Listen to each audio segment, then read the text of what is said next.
semua, selamat datang ke rancangan Siri Inspirasi bersama saya Farisha, dan hari ini saya ada tetamu istimewa kita iaitu Muhammad Usairi Muhammad Zain. Assalamualaikum. Hai Usairi. Waalaikumsalam. Hai Falisha. Okey, apa khabar? Sihat? Baik, Alhamdulillah. Okey, terima kasih kerana sudi hadir di sesi inspirasi podcast saya hari ini, dan kita akan berbicara dengan lebih lanjut tentang pakar pewarisan harta Islam ya. Okey, so Usairi boleh perkenalkan diri? Baik, terima kasih Falisha. Nama saya Muhammad Usairi Muhammad Zain. Saya graduan daripada Uni10 dalam bidang keuangan. So sudah berkecimpung dalam in finance, major in finance. Sudah berkecimpung dalam bidang pengurusan dan perancangan harta ni hampir 6 tahun lah daripada 2014. So hari ini saya dan tim aktif di dalam masyarakat menyebarkan ilmu berkaitan tentang pewarisan harta Islam. Okey. Dan pada pendapat saya rasa ini adalah sangat penting untuk kita mengetahui tentang pakar pewarisan harta Islam ni, sebab kita semua akan melaluinya suatu hari nanti. Jadi kita kena buat langkah-langkah persediaan awal. So macam mana kita nak menghadapinya, macam mana kita nak bagi tahu kepada waris yang terdekat. So saya rasa, pada pendapat saya, ilmu ni perlu dikongsi dan sangat penting untuk kita sebarkan. Betul. Kalau mereka yang rajin dan aktif mencari ilmu dalam bidang pewarisan ni, you pergilah mana-mana seminar pun, all speakers akan bercakap tentang satu perkara, iaitulah bila berkaitan tentang harta dan pusaka, you have to do it early. You kena merancang awal. That is the only solution that we have right now, yang mana pemilik lah kena mengambil tindakan dan bertindak. Betul, dan bagi pendapat saya, sediakan payung sebelum hujan. So kita kena buat persediaan awal. So kalau kita buat last minute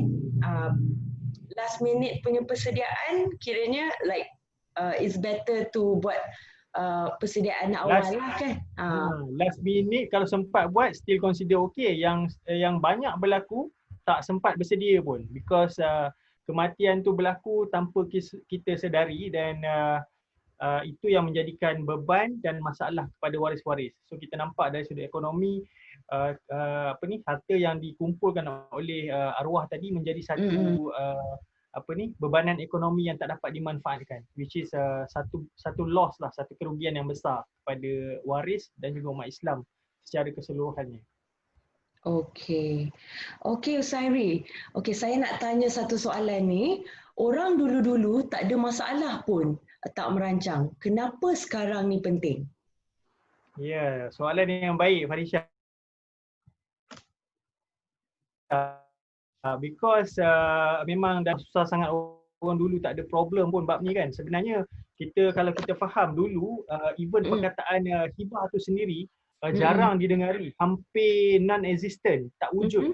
Cuma later dia datang, sebab hari ni kita kena faham dengan globalisasi, jurang ilmu tu, globalization, semakin nipis. Maknanya orang mula terdedah pada ilmu, dan kita kena faham bila kita sebut tentang perwarisan harta ni, dia berkait rapat dengan perundangan. So as time evolve, perundangan juga berubah. Kalau dulu kita sebut, orang dulu-dulu hanya sekadar berwasiat dengan pesan saja, waris tu boleh mengikuti. Tapi hari ni kita lihat, bila pesan mulut, orang dah nampak, tidak ada wasiat kepada waris. Jadi ada berlaku tentangan ke atas wasiat, dan itu menyebabkan berlaku perbalahan di kalangan waris dan sebagainya. So mereka mula mengkaji apa pula kaedah yang sepatutnya. That's why kalau kita nak bayangkan orang dulu-dulu, tak perlu dokumen. Satu, dari sudut mungkin kompleksiti pemilikan harta tu tidak begitu kompleks. Yang keduanya, mungkin perundangan pun belum ke tahap itu. Yang ketiganya, generasi terdahulu juga orang yang mematuhi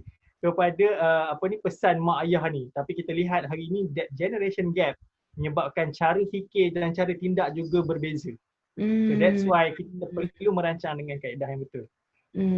So peredaran zaman juga ya Husairi, peredaran masa dan zaman. Mungkin zaman dulu-dulu, atuk nenek moyang kita dulu-dulu diorang lebih prepare, diorang bersedia untuk hadapi benda-benda ni. Maybe zaman sekarang dengan era globalisasi and then orang semakin sibuk, orang sibuk kerja kan. So you have to think what are the priorities in life. So apa yang penting yang you kena buat, checklist kan. Okey. Soalan yang seterusnya, kenapa perlu merancang menggunakan kaedah yang betul? Thank you Farisha. Another good question. Maksudnya hari ini bila kita faham dari sudut perkembangan perundangan tu, so it's high time kepada kita yang ingin bertindak. So dalam masyarakat di luar sana ada dua golongan. Yang pertama sekali mereka yang ada kesedaran dan ingin merancang. Satu lagi yang keliru dan tak tahu apa-apa. So dia tu target market yang kita kena sampaikan ilmu ni. Yes. Yang akhirnya kedua-dua golongan ni, what important is sekiranya mereka ingin bertindak, they have to use the right mechanism. Perlulah menggunakan kaedah yang betul. Because macam saya cakap tadi lah, kalau kata non-Muslim di Malaysia, mereka menggunakan wasiat itu cukup untuk harta itu sampai kepada waris yang mereka kehendaki. Tetapi dalam Islam, sebab adanya hukum faraid, maka faraid itu mengatasi wasiat yang dibuat kepada waris. So kat sinilah ada point yang mana ada waris nak mengikuti, waris nak menghormati, jadi dia kata benda tu macam pesanan akhir arwah.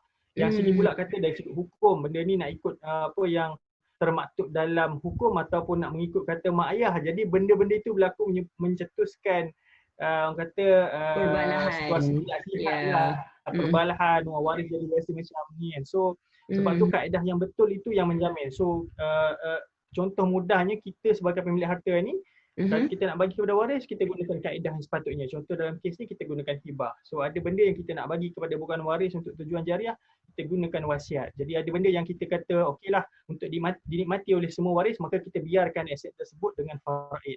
Dan ada juga yang mungkin kita nak declare sebagai harta sepencarian dengan pasangan kita, maka kita declare benda itu sebagai harta sepencarian. Jadi dalam satu solusi yang holistik, pemilik tadi dia boleh pelbagaikan kaedah perancangan mengikut aset yang dia miliki. It's not like one size fits all, yang mana kalau you guna ni semua kena guna. No, it's not necessary like that. So benda tu ada flexibility dan it depends on keperluan.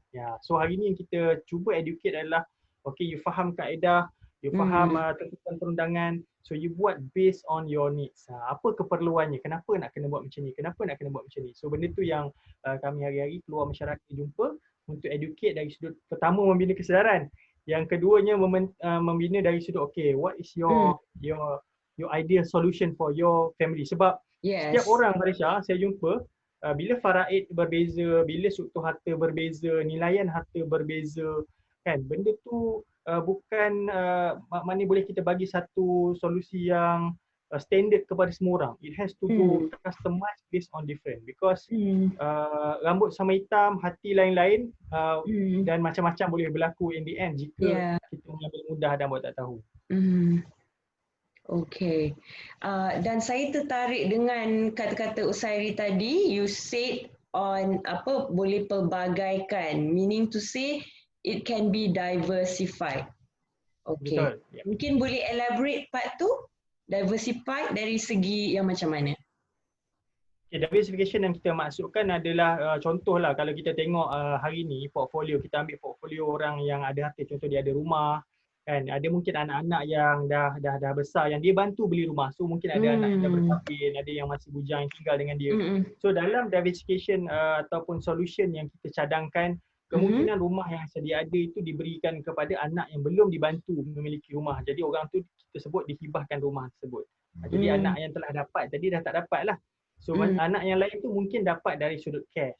Jadi benda tu kita boleh kombinasikan supaya the wisdom, sebenarnya wisdom, because kita memahami. Dan saya percaya dalam setiap pelanggan yang saya jumpa, as of now lah, tidak ada lagi yang saya nampak parents yang cuba membuat pengajian berdasarkan pilih kasih. Maknanya melebih-lebihkan berdasarkan sayang lebih ke apa yang macam kita tengok dalam drama Melayu tu kan. most of them ada wisdom yang tertentu kenapa dia bagi dalam keadaan macam tu. Ada orang dah dia bantu beli rumah, so dia kata rumah ni untuk adik lah. So benda-benda macam tu. So it has to be translated into the right solution. Kalau tak, bahagian yang ditinggalkan itu harus dikongsi juga dengan yang lain yang dah dapat. I see. Macam Okay. real case yang saya pernah jumpa di mana ayah ni tadi dia ada perkahwinan kedua, meaning that dia dah divorce dengan perkahwinan pertama, dia ada anak di sana 4 orang. So dia ada anak daripada perkahwinan baru. What he did is dia jual rumah dia di KL dan diagihkan duit tersebut kepada anak-anak dia daripada perkahwinan pertama dengan pernyataan bahawa okey, apa yang ditinggalkan ini kepada anak-anak baru, adik-adik yang baru bersama dengan isteri dia yang baru yang dihidup hampir 20 tahun lamanya.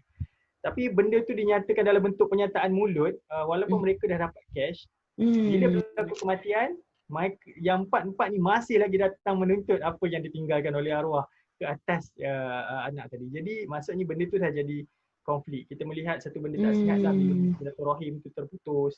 Kan, patutnya kalau dari sudut susu galuh tu abang masih lagi abang dan kakak kepada adik tadi, tapi benda tu tidak dipandang dan akhirnya fokusnya hanyalah kepada perebutan harta. I see. Okay. Okay. Soalan yang seterusnya, cukupkah perancangan sekadar ada hitam putih dokumen? Yes, itu lagi kan. Satu lagi persepsi. Hari ni soalan-soalan Farisha semua tentang persepsi. Kan? Sebab daripada orang yang tak buat apa-apa, they come to a conclusion yang okay, at least ada black and white. Kan? Bukan saya nak kata tak cukup, tapi sebenarnya sebab penggunaan black and white tadi adalah selepas kita meninggal, kita kena faham. Yes. That document adalah benda yang stand in as your voice setelah you dah pergi. Jadi that document can't speak for itself. Kan? Dia tak boleh bercakap sendiri. So it need kepada satu badan ataupun organisasi yang setidak-tidaknya boleh membantu dari sudut pelaksanaan. Jadi sebab tu kita recommend.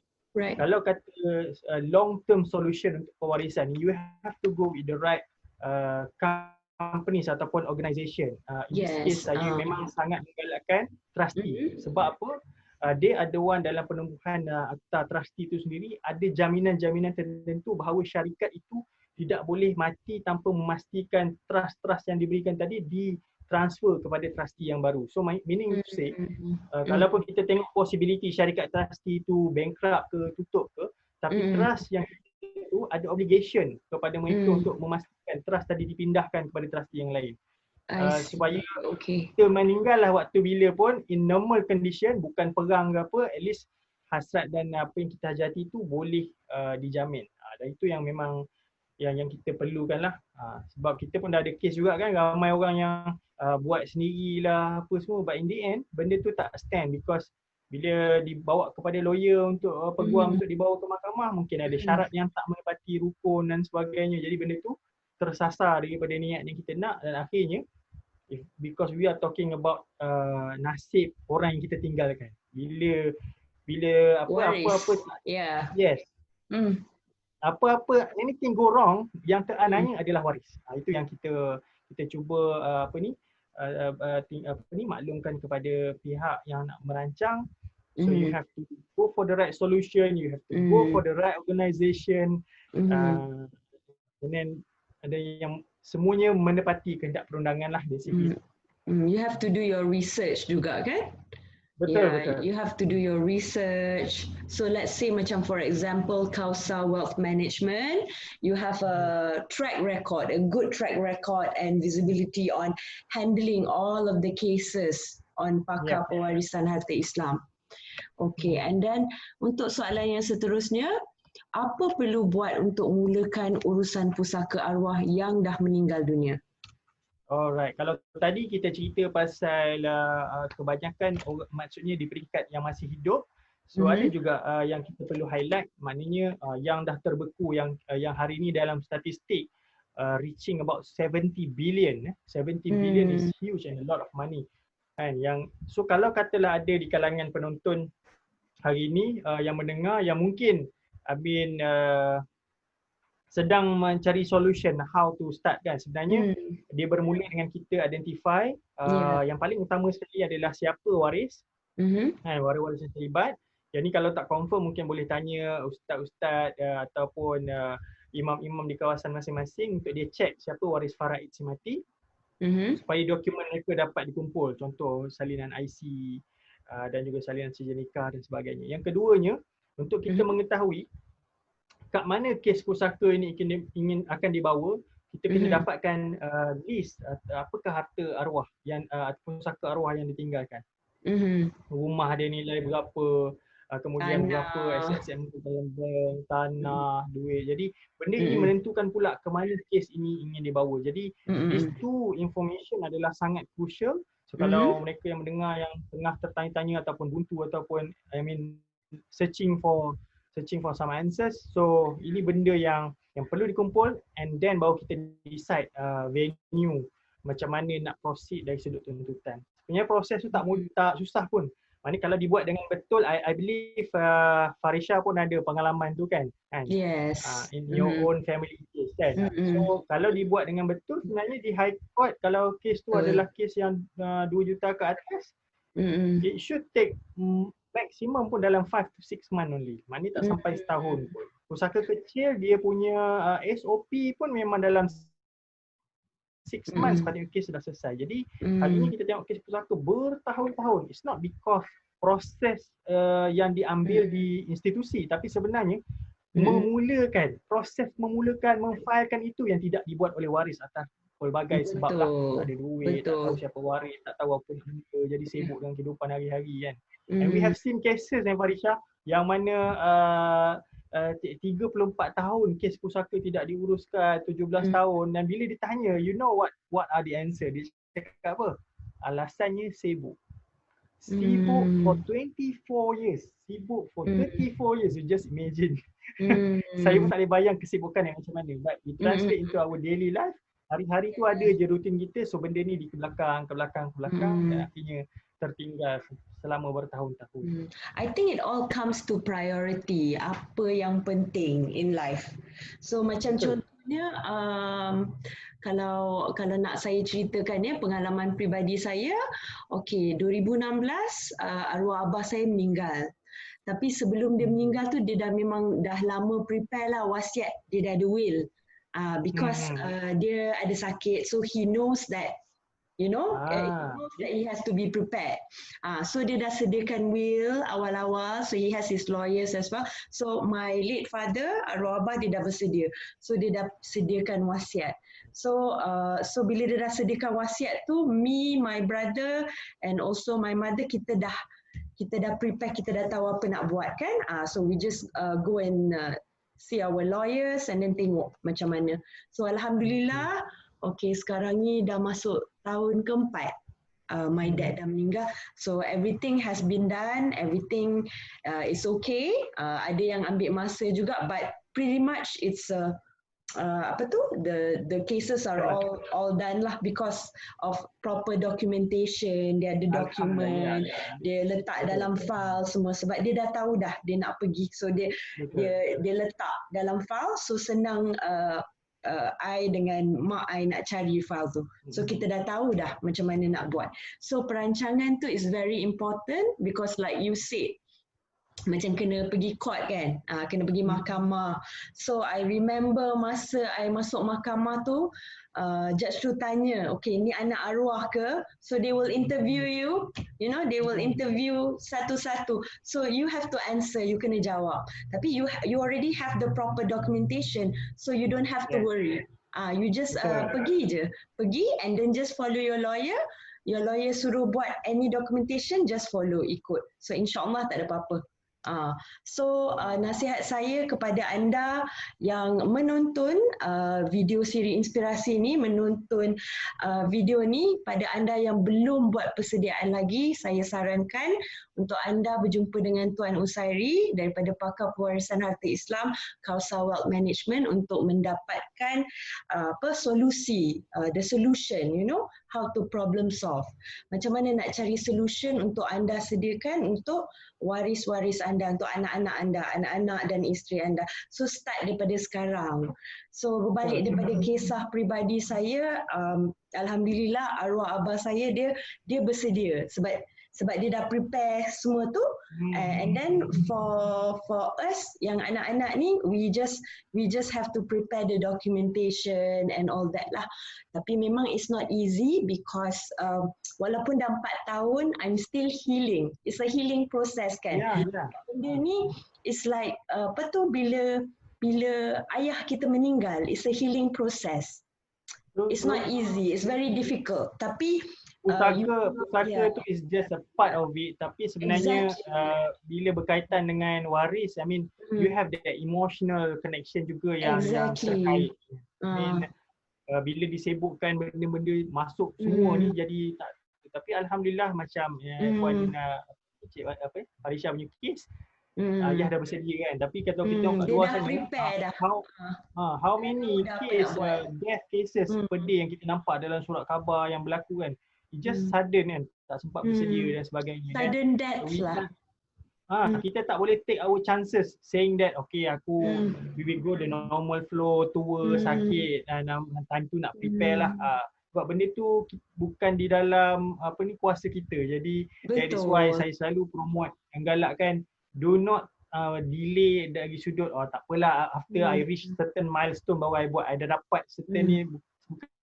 Sebab permulaan tu bukanlah apa sangat, just you menyatakan hasrat you dan kita prepare as it goes. Itulah hari ni anak masih kecil, kita buat satu perancangan bagaimana isteri tadi boleh membantu kalau berlaku apa-apa dari sudut kewangan yang perlu supaya dia boleh besarkan anak tadi. Kalau anak dah besar pula, dah kahwin pula, lain cara pula.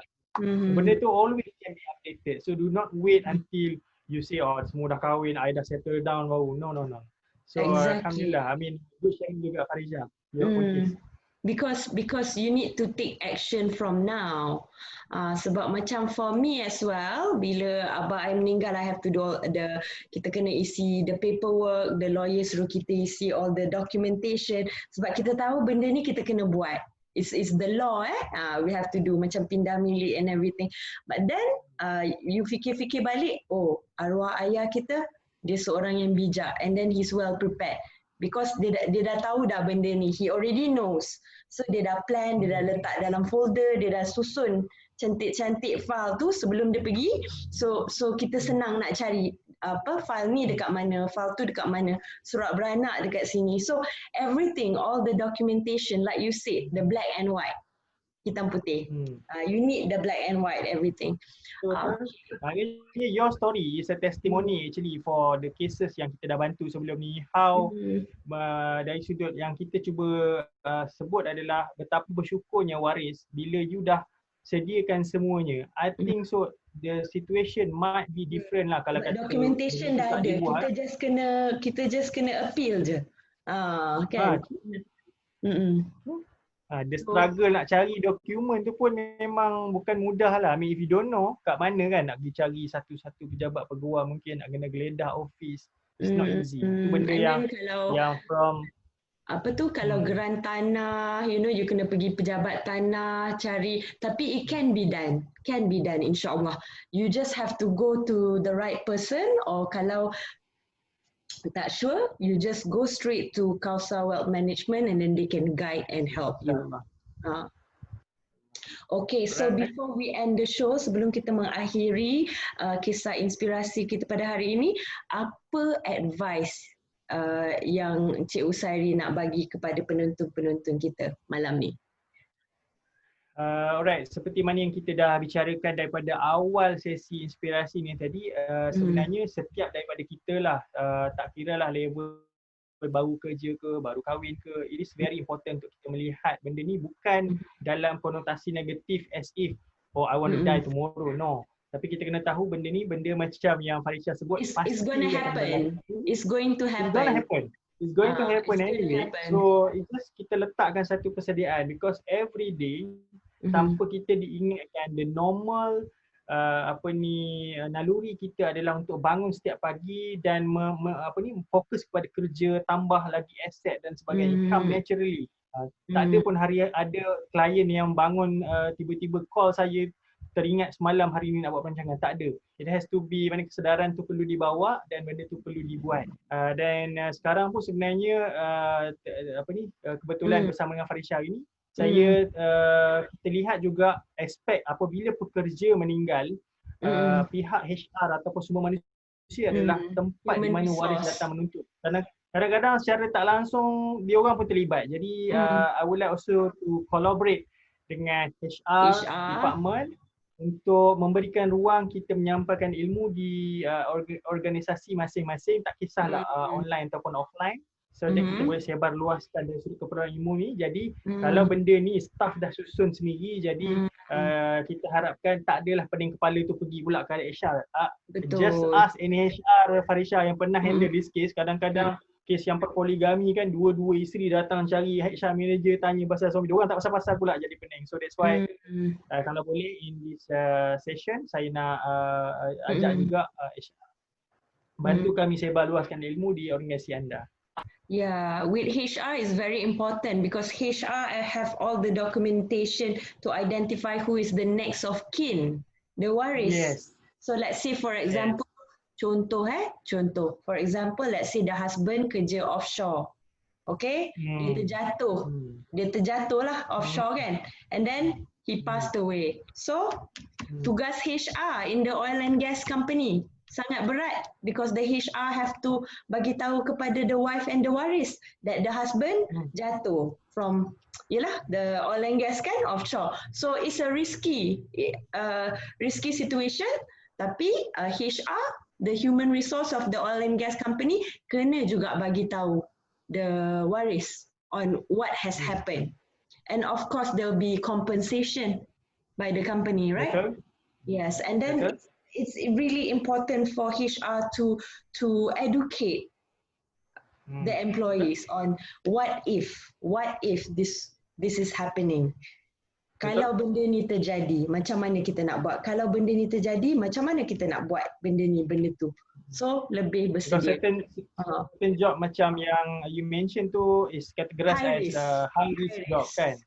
Jadi kadang-kadang offshore ni bring a lot of problem juga Farisha, because dia orang lah yang bila berlabuh di tempat tertentu rupanya ada rumah kedua yang perkahwinan yang tidak didaftarkan lah. Jadi all headache later on akan pergi kepada HR kembali dari sudut kalau katalah dia tahu ada manfaat kan, compensation tu tiba-tiba ada datang claim. So we don't want this headache to go to HR. So let the owner himself merancang harta dia supaya at least it go smooth, yang benda ni go as per law have said. So dia orang boleh menyelamatkan diri lah daripada situ dia terlibat dengan kes-kes macam ni. Betul. And then apa pesanan you kepada HR, human resource in corporate companies ataupun government? Okay, apa yang perlu mereka buat untuk memberikan kesedaran kepada para pekerja? So kalau di peringkat sekolah dan peringkat kerajaan, sebenarnya mereka ada peruntukan untuk skim latihan dalam industri. So yang mana kita juga boleh dikategorikan sebagai satu bentuk latihan dalam industri yang boleh diselitkan. Training, right? Training yang boleh diselitkan. Mungkin memakan masa 2 jam. Kalau kata organisasi itu ada orang yang ramai, mungkin dipecah-pecahkan. Dan sekarang lagi terbaik boleh buat secara batches. I think so it is very important right now HR to pick up the subject as one of the elementary knowledge yang perlu disampaikan kepada semua pekerja, selain daripada kita tengok a lot of topics being brought up to the staff kan. So yang ni pun kena masuk lah list kan. Jangan sebab in the end dalam satu kajian yang kita tengok dari sudut financial, kita boleh sebut this relate also to dalam kajian yang dibuat di US, pekerja-pekerja yang tidak dapat fokus. Contohlah hari ni kita tengok orang yang kerja siang malam jual burger dan sebagainya. Bila tidak ada stability dalam pekerjaan tu, so dia akan turun dari sudut efficient dan productivity pekerja tersebut. So this knowledge, if they can plan it well, dari kewangan secara tak langsung dia boleh juga meningkatkan productivity. So I believe itu KPI yang dikejar oleh HR, yang mana we have a hand to help lah basically. Yes. So kita kena merujuk kepada pakar. So bagi anda semua yang tengah menonton ni, kalau ada apa-apa persoalan nak tanya pasal pewarisan harta Islam, feel free to call and contact Usairi daripada Kausar Wealth Management. You can ask him a question about all the things that you need to know about pakar pewarisan harta Islam. Okay, Usairi. So pada anda semua yang nak connect dengan Usairi online, apa you punya Facebook, Instagram and LinkedIn so that they can connect with you online?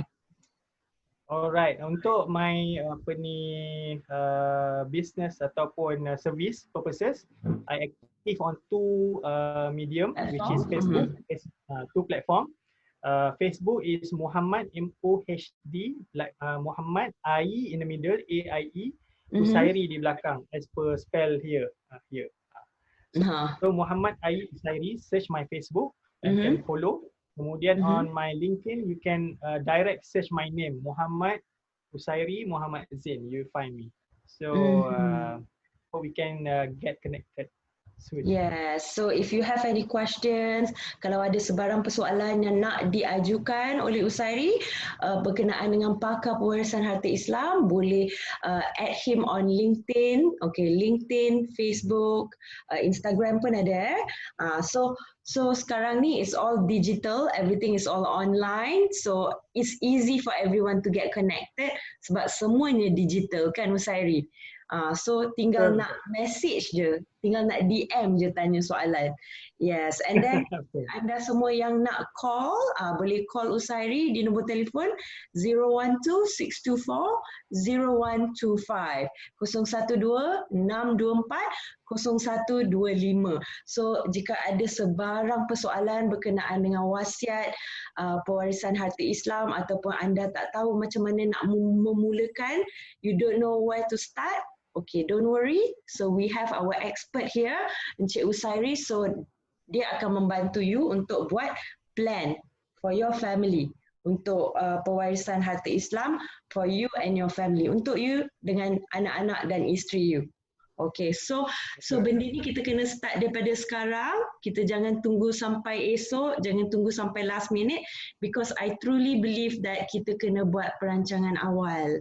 Sebab benda ni bukannya kita buat bila kita dah tua. Kadang-kadang kita muda ke tua, kita pun tak tahu. Because we don't know. So this is all perancangan daripada Allah Subhanahu Wa Taala. Jadi kita sebagai umat manusia, we need to plan. Kita kena plan benda ni.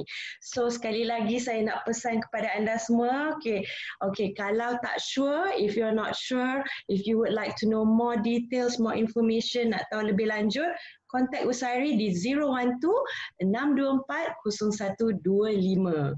Okay, till then, okay, I hope that korang semua dah dapat a lot of informasi tentang pakar pewarisan harta Islam, and then also gain new knowledge today. You dapat knowledge baru hari ini. Maybe sebelum ni you tak tahu langsung tentang pakar pewarisan harta Islam, tapi bila you dah tengok podcast inspiring series ni, you dah dapat idea macam mana perlu you buat. So this is knowledge sharing. So this is knowledge sharing, perkongsian ilmu. So with my podcast, video podcast untuk memberi inspirasi kepada anda semua, motivation, and also to share the knowledge, to spread the knowledge with everyone. So pada yang tak tahu, dah tahu just by watching the podcast video. And then if you nak tahu lebih lanjut, you can contact Usairi. So till then, stay safe, take care. Bye. Thank you, Usairi. Thank you, Falisha. Thank you for having me. Thank you. Bye.